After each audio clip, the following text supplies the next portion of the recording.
Delighted to welcome now former Connacht prop, also played with Ulster once upon a time, Paddy McAllister, to the show. Paddy, good morning to you. How are you getting on?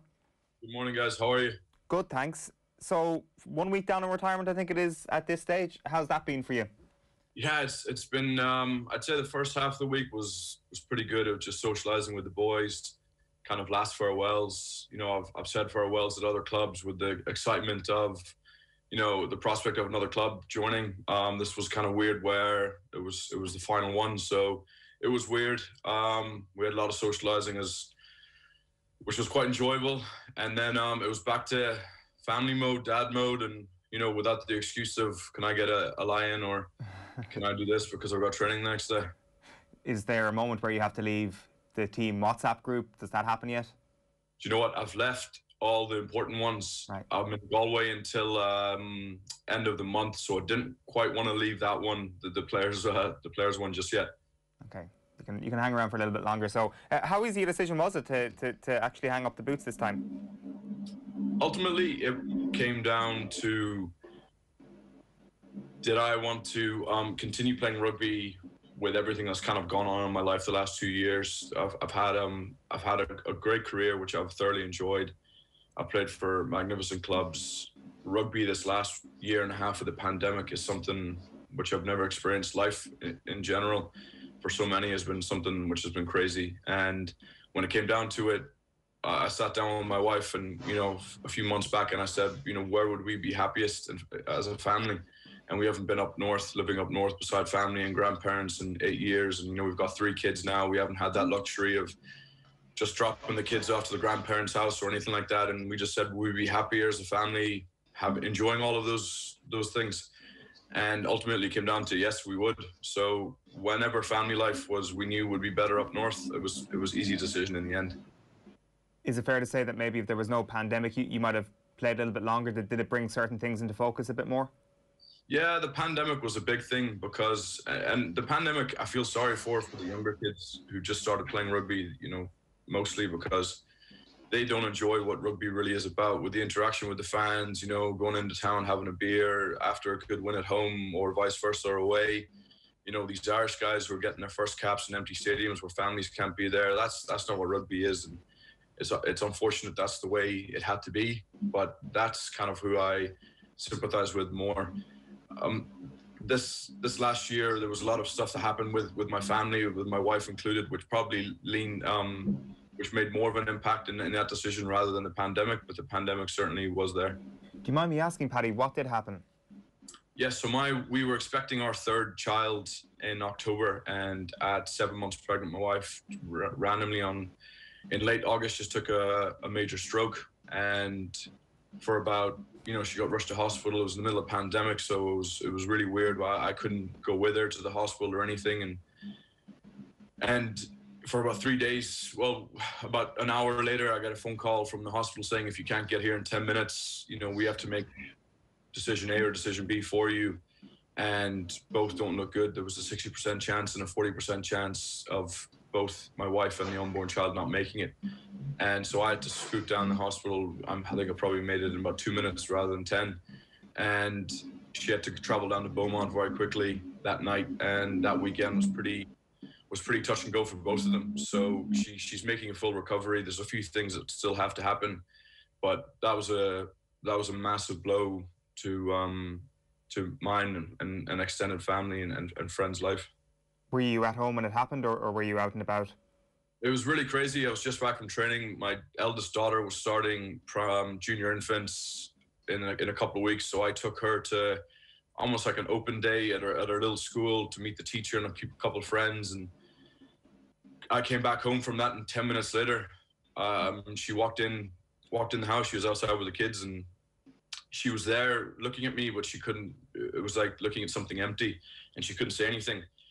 And I thought this was pretty weird. And, I asked a few more questions, and she just said, I don't know. And whether that's rugby or life experience, we live beside, an Irish legend in Gavin Duffy, who his wife, their family lives next door to us. And then in between us is another great family, the Murphys, who the wife is a nurse. So I just wanted another person's reaction to seeing what Deborah was like, just to confirm that I need to call an ambulance. So within 5 minutes, the girls came over, and by their initial reaction, I just called the ambulance. So they were there within 10 minutes of me noticing. And I'm lucky that the stroke didn't happen 10 minutes earlier while I was at a primary school with my daughter. It's incredibly quick thinking, incredibly quick reaction, Paddy. I mean, those couple of months then afterwards must have been incredible. Like, it's great to hear that your wife is doing well and is on the mend, and that you do have a third child now as well. That must just be this insane roller coaster over the following couple of months after that. Yeah, it was really tough. My wife, we had actually had a game against Munster in the Aviva that weekend, and it was my first kind of game to kick off the season. I think it was our last preseason game, and our wives within this rugby journey, go through every emotion probably heightened for them than it is for us, because the next day, if we get disappointments, we can go on the pitch or whether that be training or in a match, and physically tackle somebody and let that frustration out, where our wives don't get to do that. And she put in an unbelievable amount of work for the months prior to that game. And I remember going to her in hospital, and she really wanted me to play that game on the Sunday, and I just didn't know how I was going to do it. And I spoke to Andy Friend, the coach, and he left the decision up to me, even up until the morning of the game. And I managed to play like 65 minutes in that game. I don't know how. I broke down in the changing room after, and I just did it for her, that sort of thing, because I understand the amount of effort that our wives put in compared to us. And the few months after that, we had two kids who were older, and Deborah hadn't had her third baby yet, so it was tough. We had so much support from Connacht Rugby within itself, the players, staff. Every day, I don't think we cooked to give a meal for a month, because we just kept getting food, whether that's the neighbours or the club. So it was. I understood it was going to be a tough situation, but it could have been a lot worse, whether probably at a different club or a different location than I was in. We have so many conversations about the relationship between these awful life moments and what sport does to either put that into perspective. But in some ways, I guess it reaches a new level of importance at times like that. As you say there, the community spirit that you've witnessed firsthand from sport is something that would have positively helped you around that time. And I wonder, in that moment when you're playing that last pre-season match, where is your head at actually in the game? Of course, after the game, when you're sitting in the dressing room, it's a deeply emotional moment. But are there even fleeting moments in those 60 minutes that you play where you forget about it, or that you feel a certain weight off your shoulders for just a few moments?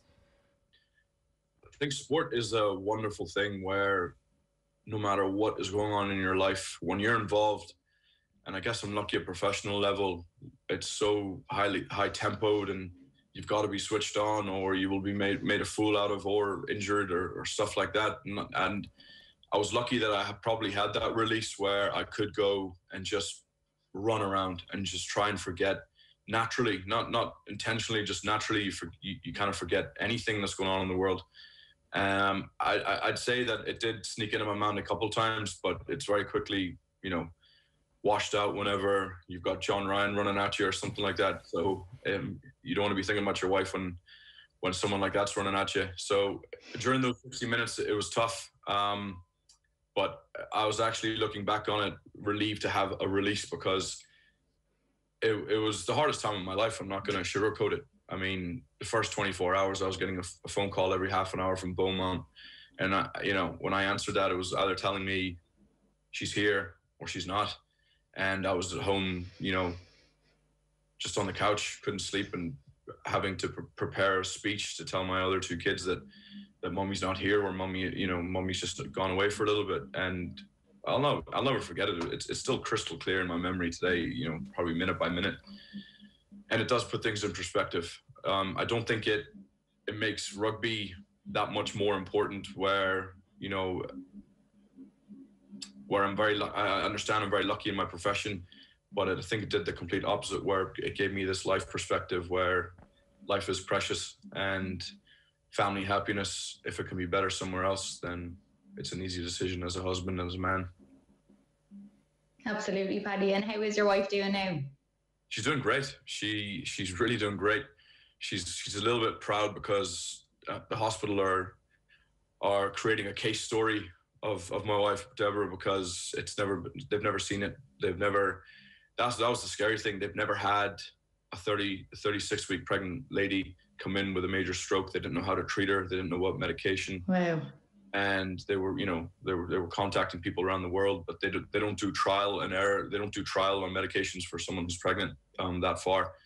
So she'll be proud that she's got a bit of a case study on her now. And we've got a few heart operations to come up later on in the year. But all things considered, we take that and run from the first week, no doubt. Absolutely. And just speaking about life, you grew up in the Congo. Do you want to tell us a little bit about that? Yeah, that was fun. That's I'd say that's every little boy's dream world to grow up in. It all started with my grandparents, who after World War II from Belfast went to Congo in 1950. So that's where my father was born, and he grew up there, and the stories he has. And he met my mum in France. She's French. I'm very lucky. I've got that French side for especially occasions like this in the Euros, where they're probably the favourites every time. So I've got that I've got that half blood in me, which always gives me a trophy at the end of these tournaments. And it was a fantastic life. I've from animals to experiences to friends we're still in contact with now. It's something I'll be really proud to take my kids back and show my wife kind of houses and where we grew up and things like that. And I definitely feel lucky and privileged to have had a childhood like that. What sort of work were your parents and your grandparents doing out there? So my grandparents started as missionaries, and my father and my mother went after Bible. They met in Bible college in France. They actually started doing agriculture. So my dad was a manager of a massive farm in the middle of Congo, and then that quickly went on to missionary work as well. And essentially for basically all my childhood, when there was a war or a breakout of something happening within Congo where people were running away from the situation, my father and his trusted team would go towards the situation and bring medical supplies and bring relief to the disability. And that's kind of, the stories he has and my grandparents have were crazy. And it's something which, if you're not affected by it as a child looking in, growing up and seeing these individuals in your life, you'd be crazy, because it's definitely given me perspective. And I guess it helped me make my decision this year, where family is the most important thing. And that's why I made it such an easy decision whenever we had that last conversation with my wife. Are you acutely aware of the work your father is doing when you're living in the Congo? Like, are you aware of the inherent danger involved? You know what? I didn't. I knew he helped people. But I remember being in refugee camps in the middle of Congo, going around medical tents, or where it be, living stations, and seeing. I remember this one vivid memory of seeing this man. He must have been 18 or 19, and he had both legs amputated off because of an incident. And as a young kid, I was just looking. I thought that was really cool, and wow. And and I asked him, could he still do a handstand? And he was showing me all of the tricks, and he was doing handstands, and he showed me this little tricycle cart that they'd made for him to get around the place. And he let me sit in his knee and jump around it. And looking back, that kid has just went through, I don't know what his story was, but obviously something horrendous to have his legs amputated. And this little kid with white kid running around, just asking him the most random questions, and maybe it brought relief to him or something different. But as a child, I just had so much fun. But as an adult looking back, there was definitely situations where I 100% didn't understand the gravity of where we were. It's a remarkable time in your life to be experiencing something like that, because so many people do go and try and experience that when they're growing up. And as you said, that sense of perspective is something people try and chase, whereas this was very much bestowed upon you almost as a child, where you have almost a beautiful lack of awareness around the context of all of this. This is your upbringing. This is normal for you, essentially, being in and around those situations. Yeah, it was something which I didn't think anything different. It was just life. It was something where maybe my parents knew about. I have two older brothers and a younger sister, and I think our parents were probably always knew that later on in life we would understand and it would shape us, what real life is and what's happening in the real world. And as kids, they let us kind of just talk to whoever we wanted to talk to, play football in the most random places you'll ever see, and then let us develop as men and women as we enter adulthood. And I'm proud of my brothers and sisters. They've all gone into big things, but we still always have this kind of sense of perspectiveness on what we've seen as kids and how we enjoyed it, and almost how enjoyment can be brought into the darkest of scenarios in life. Definitely. And speaking about getting involved in rugby, I had read that it was more your brothers that played rugby in Africa, and then you were more into football, and then you arrived in Armagh, and that's where it all began. Can you tell us how that came about? Yeah, so my two older brothers played rugby in high school in Africa, and I always brought a football and just played around the side of the pitch, had no interest, didn't know any rules.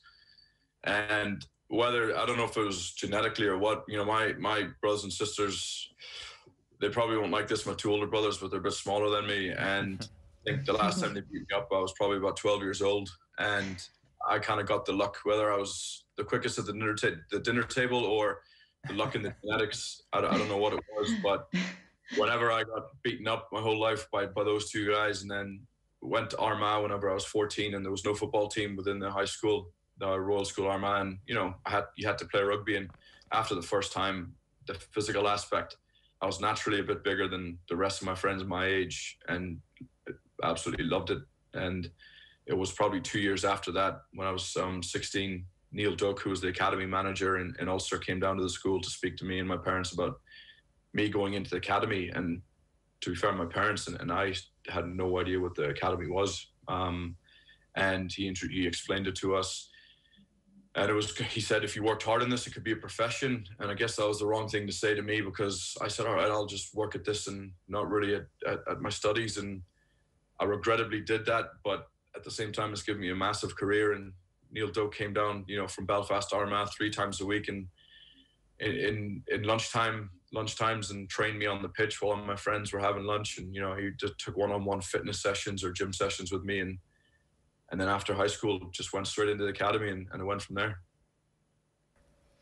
And you say that you regrettably done that, but looking back now, you must be happy enough that you went about it that way. Yeah, definitely. I mean, I hope my parents aren't listening to this, because I started university as well, straight out of high school in Belfast in Jordanstown. And I think a month and a half later, with the rugby and the studies, I quit without counselling with them. And I kind of told them, I've quit university. And before I could explain their obvious reaction as a parent, which I would have if my son said that to me. And I kind of just said, listen, school will always be there, university will always be there, but I just want to give this profession 110%, because it's not always going to be there. And they kind of agreed. I agreed that I would probably tell them and share my thoughts with them before taking action in previous decisions, but it's worked out really well. I mean, I've had, as any rugby player, you're going to have massive ups and downs, career-ending injuries, but I've overcome a lot of things. And, I met my wife quite young as well. And the amount of memories we have with different clubs and countries and friends, it's been incredible. What sort of career-ending injuries are we talking, Paddy? Because it does seem that, so many of these rugby players that come out of their career, the main thing they tell us is that they're happy to get out intact. Like, do you feel that your body's intact and have any injuries taken their toll down through the years? I think those players firstly say that we're always going to have aches and pains after leaving rugby. Body intact means that we're not on a wheelchair or hobbling or have nerve pain. But I don't think anyone who retires kind of close to their 30s after a long career will say, when they use those words intact, it means that they're not, they don't have anything hanging on or falling off. Yeah. But still pretty sore. In terms of the one I had, I was 22. So I started playing for Ulster quite young and was enjoying life, and it was the best time of my life. And, I had something like just under 50 caps at 22. And I was in a team where you had superstars with Stephen Ferris and Ruan Pinar, John Afoa, and we got to 2 league finals. We got to the Heineken Cup semi-final, and life couldn't be better. And then we were in pre-season our last week in Bayonne, and I completely wrecked my knee in the last training session. I did my ACL, LCL, hamstring, IT band. The whole thing was just gone, and that was a massive blow because I knew there and then, it took.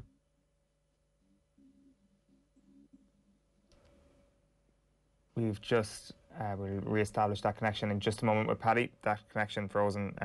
Full flow, really interesting stuff. You're listening to Paddy McAllister, former Connacht prop, formerly played with Ulster as well, and just this incredible story growing up in the Congo, moving to Armagh as a kid, played in that under-20s World Cup team, the same team as Peter O'Mahony and Conor Murray, just for context, and obviously just this incredible career. I mean, I guess switching up the Congo for Ulster rugby, Aisling, is just this incredible sea change.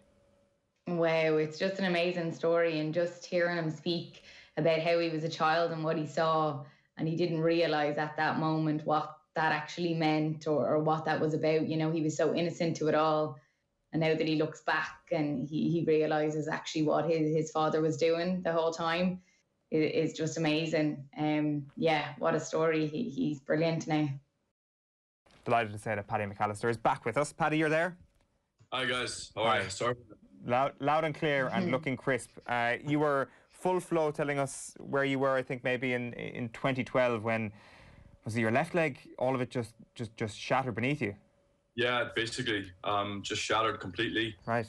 Took a few operations, and then I was saying, I don't know if I got caught or cut off, but my best friend in the team, Nevin, had passed away tragically with his brother and father. And as a young boy, even my whole life experience in Africa, it doesn't really prepare you until you experience something. And I had the support of my girlfriend at the time, who's now my wife, and it was tough. It definitely helped me in what I'm going through in the last year now with what happened to Deborah. But I think just coinciding with my leg and with Nevin, it was a tough year in my life. Yeah.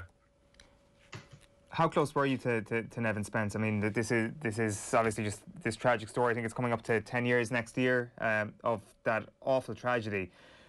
You said there he was your best friend. I presume it was through rugby circles that you two guys got to know each other.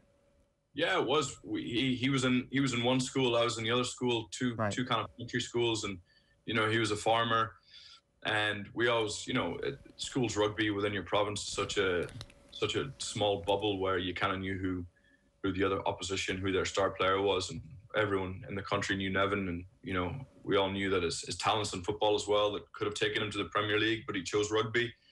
And we had a lot of things together underage, and we lived with each other with a couple other guys in Belfast as soon as we left high school for 3 years. And it's really weird looking back on it now.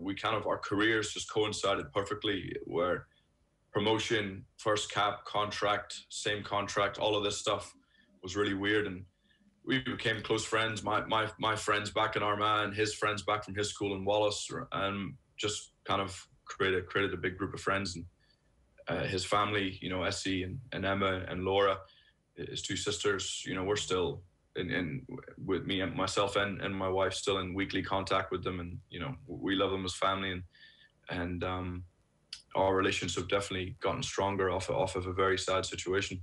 It's amazing, I'd imagine, that bond that you build up with somebody when you're going through all these first-time experiences together. Like you've outlined there how important this was as a career for you, and here's someone else who's also managing to carve out a career in a game that you two guys love to play as kids. Yeah, it's tragic. I mean, he was a young back, so his career was definitely taken off a lot better than mine was at that stage as a big slow forward. But he was definitely onto stardom within country, with this country, with rugby, or whether it be worldwide. Everyone can see he would run into a brick wall. If you asked him if he's doing this interview and you said, "Oh, let's see if he can run into a wall," he's got that farmer smarts that he would just do it just to show you guys that he was hard. But he was a great guy. Most importantly, he was a good Christian man, and he comes from a good Christian family, and he definitely left a mark with a lot of people anybody met. And we spoke about the rugby community, what happened to my wife. I mean, the worldwide rugby community that got together and sent over, boxes and boxes and boxes. I'm telling you, Nevin's room is filled with boxes of just support to his mother. And, she just loves reading everything. And, it was news everywhere, and that definitely comforted them.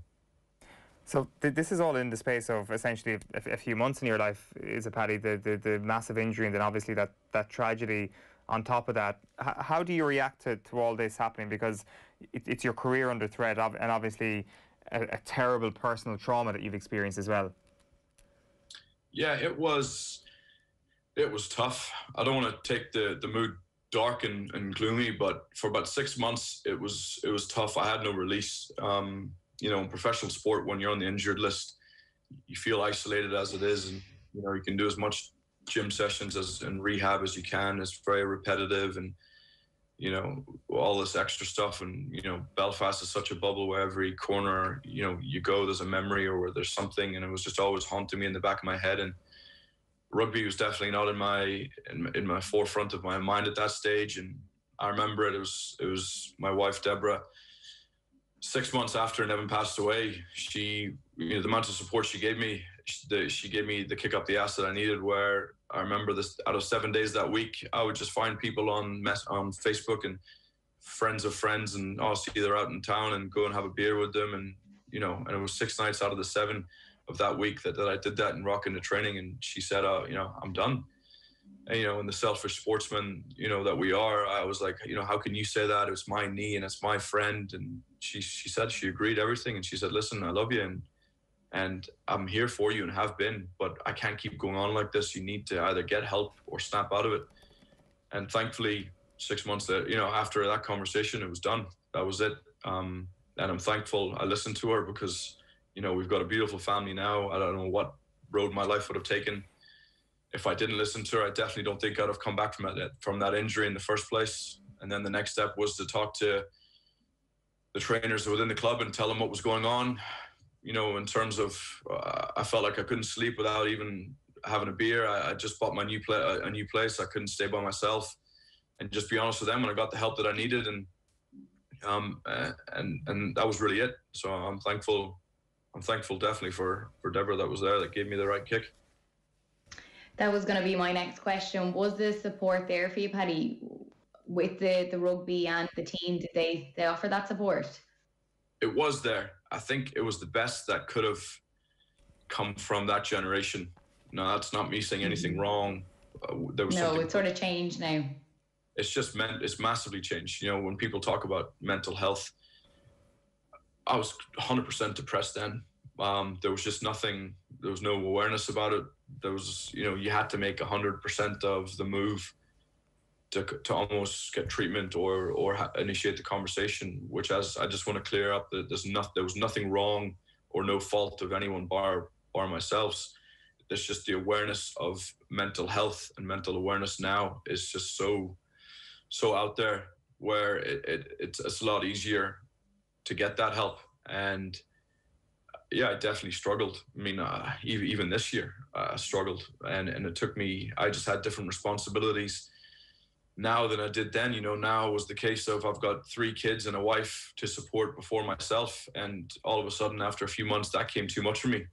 And I had to see somebody, Aiden, who works at Connacht Rugby and with the RPI. I had to see him for 2.5 months straight every week.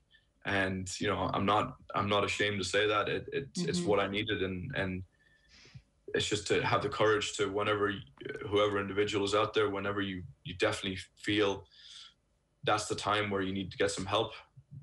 For me, it was, I could take as much mental strain as I could, but that mental strain started to have physical symptoms, lying in bed, hot and cold flashes, tingling all down my body. And I knew it was coming from whether it's anxiety or too much stress. And that was the cutoff point. I wasn't going to do my family any favors if my head was away with it. So I found the help that I needed, and I got it, and I stuck with it, and we made a plan.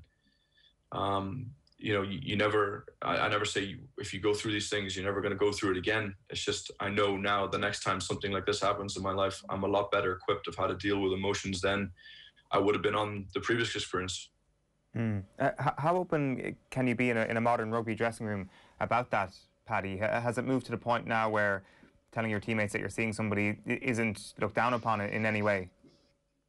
No, I really don't think so. I think, that same individual that you could see could be trained in so many facets within the field. It could be sports performance. It could be, sports life organizing. It could be mental health. A lot of guys see the same person for different things. I think it's all up to the individual. Who, myself, if I'm going to see Aiden, how far I delve into the reasons. But it's definitely, as I was saying earlier, 10 years ago to now, the awareness of mental health issues has embarrassment, and it should, and I hope it does for everybody, but it definitely has for me, and I think for the majority, where I think now the support we've had from players and coaches, it's definitely just it's given them maybe a reason to help, and that's what I've seen from it. If people see within this sport that someone's struggling, I see more now. It's go and help them any way I can, rather than maybe 10 years ago, he'll be all right, which is no fault of anybody. That was just the culture back then. It's really great to hear that it's changed, Paddy, and it's really great to hear your story. It is absolutely amazing. I guess one of the final things just to touch on, Paddy, is what's next for you. Like, I mean, you've touched on it there, that maybe moving back to Ulster is what's your next step immediately. But for somebody who's had such an incredible life and has experienced so much, I presume you'll be itching to do something and to do something meaningful with your post-playing days. Yeah, definitely. The thing that I'll be brutally honest again as well. I struggled. I kind of knew in the back of my head that I might be retiring this year, and I put a lot of work with Deirdre Lyons, who works with the RPI, who's fantastic in working a CV and trying to make it as beautiful as possible. And went on so many Zoom calls. Got trigger happy, probably a bit too much with flying my CV through applications, and it's just nothing came back. They just said great looking CV, but no experience in the real world. And I was bashing my head against the wall going, it's this profession I've had, it's given me skills. I understand I'm not in the real world, didn't start the ladder of business world at 19, but what we've gained as professional sportsmen to go into an environment like that will either fast track somebody, the discipline we have, the competitiveness, the speaking, the public speaking, the leadership qualities. Just no one took an opportunity for even an interview. And I'm lucky that through John Andreas actually helped me. He's an ex-player and has a sporting agency. We got in touch after I heard about his last year and difficulties in playing. And he got me set up with a couple men in Belfast through a WhatsApp group, and we had a Zoom call. And on the back of that, a job has come from just having a conversation. Right.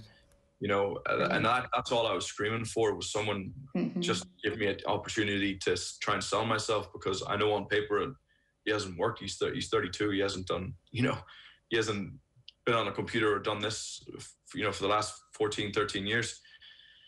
But luckily, these guys had an opportunity to speak to me, and on the back of one Zoom call, I started a new job in August up north, and me and the kids and my wife are so excited because we haven't been back up north in 8 years, and just to be with cousins and grandparents and brothers and sisters and friends that we haven't seen and been able, their families have grown. It's just gonna be a really exciting summer, and we're just really looking forward to it. That's great to hear, Paddy. Congratulations on that. And thank you so much for being so honest with all the different things that have happened in your life this morning. It's been brilliant listening to you. Thanks so much for coming on.